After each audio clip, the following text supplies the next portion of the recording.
아, 아.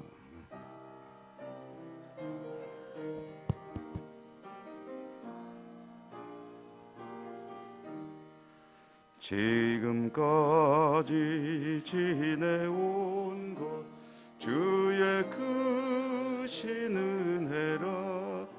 한이 없는 주의 사랑 어찌 이루 말하랴.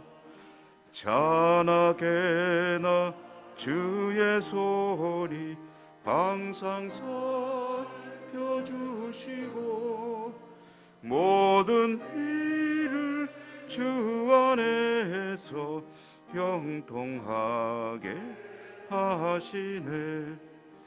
몸도 마음도 연약하나 새 힘받아 살았네.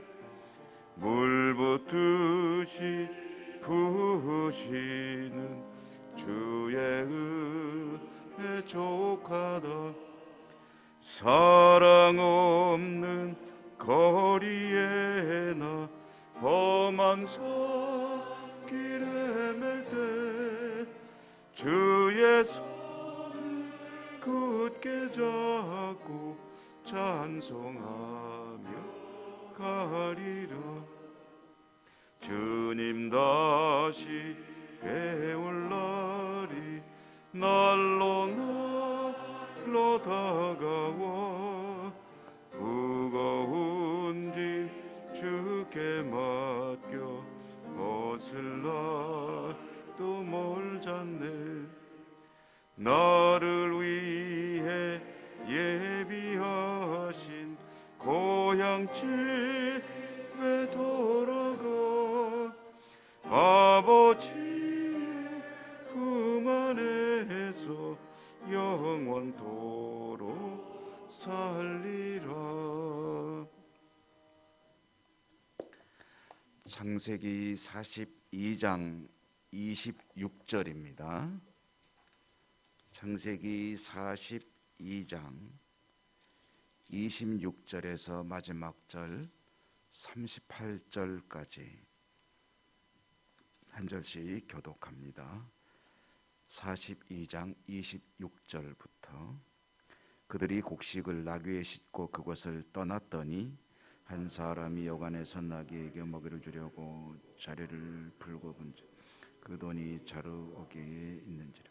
그가 그 형제에게 말하되 내 돈을 도로 넣었도다. 보라, 자루 속에 있도다. 이에 그들이 혼이 나서 떨며 서로 돌아보며 말하되 하나님이 어찌하여 이런 일을 우리에게 행하셨는가 하고 야곱에게 이르러 그들이 당한 일을 자세히 알리라.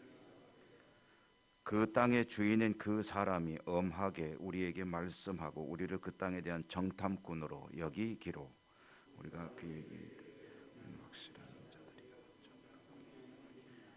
우리는 한 아버지 아들 12 형제로서 하나는 없어지고 막내는 오늘 우리 아버지와 함께 가나안 땅에 있나이다 하였더니 그 땅의 주인인 그 사람 너희가 확실한 자들임을 알린 너희 형제 중에 하나를 내게 두고 양식을 가져와서 너희 집안에 굶주림을 구하라. 너희 막내 아우를 내게로 데려오라. 그러면 너희가 정탐꾼이 아니요 확실한 자들임을 내가 알고 너희 형제를 너희에게 돌리리니 너희가 이 나라에서 무역하리라 하더이다 하고 각기 자루를 쏟고 사람의 돈 뭉치가 그 자루 속에 있는지라. 그들과 그들의 아버지가 돈 뭉치를 보고 다 두려워하다. 그들의 아버지 야곱이 그들에게 이르되 너희가 나에게 내 자식들을 잃게 하도다. 요셉도 없어졌고 시므온도 없어졌거늘 베냐민을 또 빼앗아 가고자 하니 이는 다 나를 해롭게 함이로다. 르우벤이 그의 아버지에게 말하여 이르되 내가 그를 아버지께로 데리고 오지 않느냐. 내 두 아들을 죽이소. 그를 내 손에 맡기소서. 내가 그를 아버지께로 데리고 돌아오리이다. 야곱이 이르되 내 아들은 너희와 함께 내려가지 못하리니 그의 형은 죽고 그만 남았으며 만일 너희가 가는 길에서 재난이 그에게 미치면 너희가 내 흰 머리를 슬퍼하며 스올로 내려가게 함이 되리라. 아멘. 오늘도 주님의 은혜가 함께 하시기를 기원합니다. 에, 요셉의 형들이 이 곡식을 구하기 위해서 이집트에 왔다가 이제 돌아가죠. 요셉의 말대로 뭐 그렇게 할 수밖에 없죠. 그래야 곡식을 얻을 수 있을 테니까. 곡식을 얻어 가지고 가지 못하면 다 같이 앉아서 굶어 죽어야 되니 이제 요셉의 말대로 하지 않을 수 없고 울며 겨자 먹기로 이제 시므온을 남겨두고 나머지 형제들이 이제 곡식을 얻어 집으로 가나안으로 돌아가는데요. 근데 그들의 자루에는 곡식을 사기 위해서 들고 왔던 돈이 그대로 들어 있었습니다. 깜짝 놀라죠. 이런 일들을 통해서 이 형제들은 요셉의 형들은 당황을 하게 되고 도대체 이게 어떻게 되는 일이냐? 이게 앞으로 이 일이 어떻게 전개될 것이냐? 우선 시므온을 두고 돌아가는 발걸음이 얼마나 무겁겠습니까? 곡식은 얻었지만 가서 아버지에게 뭐라고 얘기하나? 그러나 이제 그럴 때는 뭐 사실대로 얘기하는 수밖에 없죠. 그래서 집으로 가나안으로 돌아온 형들은 야곱에게 자초지종을 그대로 이야기하는데 조금 이제 순화해서 아버지가 놀라지 않도록 비교적 부드럽게 이야기를 한다고 하지만 그러나 야곱에게는 참으로 충격적인 이야기죠. 곡식 구하러 간다고 해서 곡식은 구해왔는데 돈도 그대로 들고 오고 그리고 아들은 하나 또 놔두고 왔으니 얼마나 기가 막힙니까? 그런데 이 곡식이라는 것이 이제 먹으면 점점 없어지죠. 그리고 언젠가 얼마 안 가서 또 이제 떨어지게 될 터인데 또다시 곡식을 얻으려면 이집트로 가야 되는데 이집트로 가려면 그 서슬이 시퍼런 요셉인지 아직은 모르지만 그 이집트의 총리에게 그가 요구하는 대로 다 들어주지 않으면 곡식을 얻을 수가 없을 터인데 그럼 베냐민 막내를 데려가야 한다는 이야기죠. 자, 이와 같은 이야기를 이제 부자 간에 아버지 야곱과 아들들 간에 요셉의 형들 간에 이제 오고 가고 있는데요. 근데 그 이야기를 들은 야곱은 이제 도저히 용납이 안 되죠. 그리고 형들을 어쩌면 의심했을 수도 있습니다. 아마 요셉이 없어졌을 때 야곱의 입장에서는 이것들이 어떻게 한 거 아닌가 하는 의심을 했을 수도 있죠. 물론 그것은 성경을 통해서 명확히 드러나지는 않지만 오늘 야곱의 넋두리 속을 들여다보면은 너희들이 이 요셉을 적어도 지켜주지 못했다 하는 그런 원망은 들어 있을 것입니다.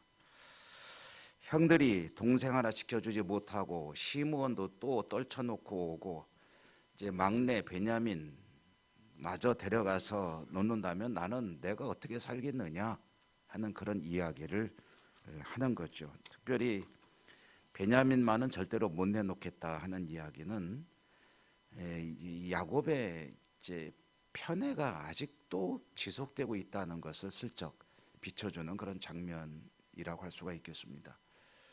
뭐 여러분 아시다시피 야곱에게는 4사람의 아내가 있는데 그 4사람의 아내 중에 자기가 정말 좋아했던 원래부터 아내로 삼고 싶었던 라헬의 소생은 아들이 둘 있죠. 요셉과 베냐민.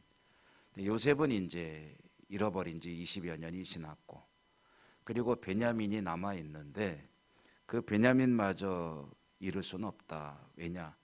그 베냐민을 또 유독 사랑하고 있다는 것을 이제 알 수가 있죠. 그러니 요셉의 형들의 입장에선 답답합니다. 자기들은 가서 겪고 오지 않았습니까? 뭐 그렇게 하고 싶어서 한 게 아니라 곡식을 얻으려면 어쩔 수 없다. 그래서 총리 그 무시무시한 사람 그 땅의 주인이라고 표현하고 있습니다. 그 이집트의 주인인 그 사람 말을 들어주지 않으면 곡식을 구할 수 없으니 아버지 베냐민 데리고 가야 되겠습니다. 제가 책임지고 데려오겠습니다. 이제 맏아들인 르우벤이 그렇게 이야기하는데 사실 어떻게 책임을 지겠습니까?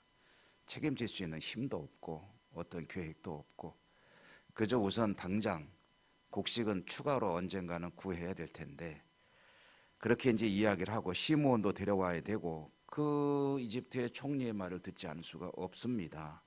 라고 얘기하면서 만약에 내가 데려오지 못한다면 그러면 내 아들들을 죽이십시오. 라고 말하는데 이건 참 또 말도 안 되는 소리죠. 야곱 입장에서 보면 이 큰아들이 동생 못 데리고 오면 손주들을 죽여버리라는 소리인데 이게 도대체 이게 맞는 소리가 아니죠. 이 가족의 대화가 오가는 대화를 들어보면은 평범한 사람들의 상식으로는 상식적인 그런 생각으로는 이해할 수 없는 그런 대화들입니다. 아버지, 만약에 내가 말한 대로 못하면은 내 아들들을 죽이시오라고까지 하는 르벤의 간절함은 이해가 되지만, 그러나 이와 같이 오가는 대화가 참으로 기가 막힌 그런 대화들이 오고 가고 있는데요. 이건 사실 좀 우습죠. 우습기도 하고 슬프기도 한. 그래서 뭐 신조 우프다란 말 아시나요? 잘 모르시는군요. 그러면은 저도 얼마 전에 이제 배웠는데 웃기기도 하고 슬프기도 하다.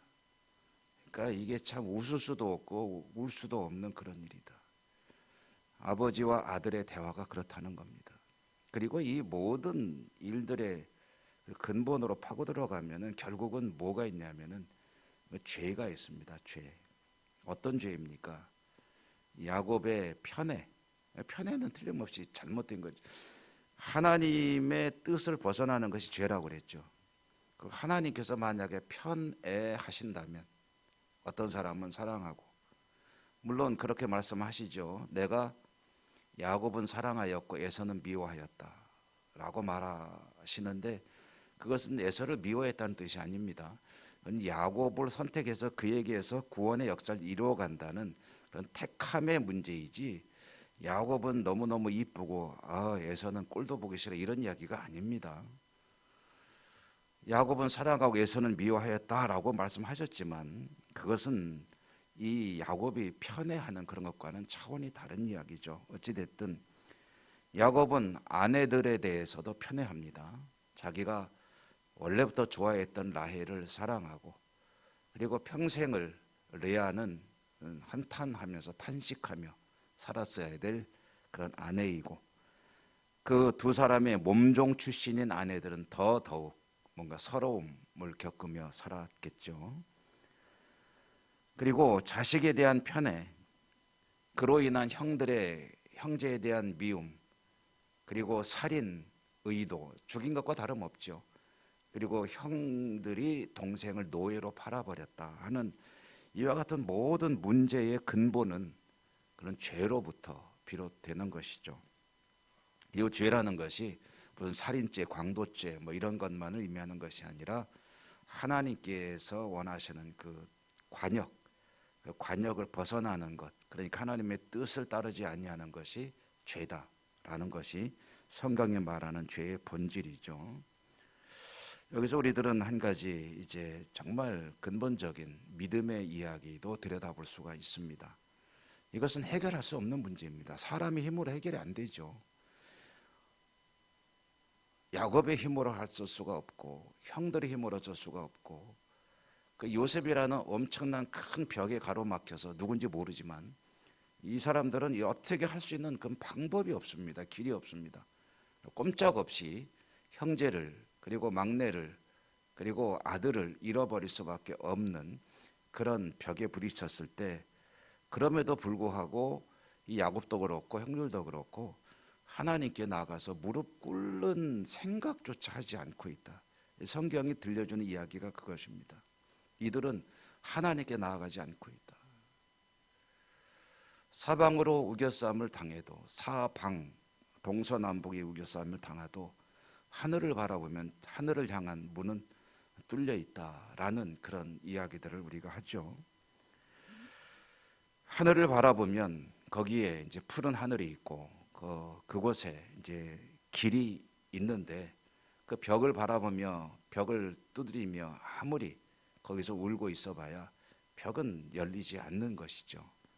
문이 없으면 벽은 그대로 막혀 있을 뿐입니다. 눈을 들어 하나님께 나아가야 되는데, 야곱도 형제들도 하나님께 나아가서 눈물로 호소하는 그런 모습은 볼 수가 없습니다. 야곱의 인생의 가장 위기 중에 하나였던 야복강에서 그는 하나님을 붙들고 간절하게 도와주십시오. 그것은 상당히 하나님 보실 때 믿음의 기도는 아니었지만 어쨌든 붙들고 늘어지는 그를 하나님께서 축복하시고 그 마음속의 문제를 해결해 주신 것을 볼 수가 있죠. 그와 같은 간증도 있습니다. 광야를 떠나 막막한 그런 길을 떠날 때도 우리 하나님께서 그를 만나 주셨던 그 기억, 이렇게 대책이 없는 그런 문제에 부딪혔을 때 하나님께서 어떻게 도와주셨는지를 기억한다면, 그런 믿음을 가지고 있다면 하나님 앞에 무릎을 꿇어야 되겠죠. 그러나 야곱은 안 된다, 그건 안 된다라고 고집을 피우고 있을 뿐 하나님께 나아가지 않고 있고, 형제들도 마찬가지입니다. 자신의 방법으로 길이 없는데 그 길을 여전히 고수하고 있을 때 여전히 거기에는 아무런 그런 대책이 나오질 않습니다. 여러분, 벽에 부딪힌 일이 있을 때 하나님께 나아가는 것만이 유일한 길인 것을 기억하시며 오늘도 하나님 바라보는 복된 하루가 되시기를 주님 이름으로 축원합니다. 은혜로우신 하나님 감사합니다. 사람들은, 성경 속에 이 사람들은 하나님께 나아가야 될 시기가 이미 지났음에도 하나님을 생각하지 못하고 자신들의 길만을 모색하며 슬픔 가운데, 탄식 가운데 있는 모습을 보게 되고, 어쩌면 이것이 나의 모습은 아닌지 또 바라보게 됩니다. 말씀을 통해 깨닫게 하시니 하늘을 바라보며 하나님을 바라보며 믿음으로 나아가며 하나님의 길을 찾는 저희들 모두가 될 수 있도록 도우시고 축복해 주시옵소서. 오늘도 약속의 말씀 붙들고 기도하겠습니다. 저희들에게는 아무런 길이 없습니다. 하나님께서 길을 열어주시고 두드리는 자에게 문을 열어준다 하셨으니 하나님을 만나고 하나님의 은혜 가운데 거하는 복된 삶이 될 수 있도록 은혜 내려 주시옵소서. 예수님 이름으로 감사하고 기도 올리옵나이다. 아멘. 하늘에 계신 우리 아버지, 아버지의 이름을 거룩하게 하시며 아버지의 나라가 오게 하시며 아버지의 뜻이 하늘에서와 같이 땅에서도 이루어지게 하소서. 오늘 우리에게 일용할 양식을 주시고 우리가 우리에게 잘못한 사람을 용서하여 준 것 같이 우리 죄를 용서하여 주시고 우리를 시험에 빠지지 않게 하시고 악에서 구하소서. 나라와 권능과 영광이 영원히 아버지의 것입니다. 아멘.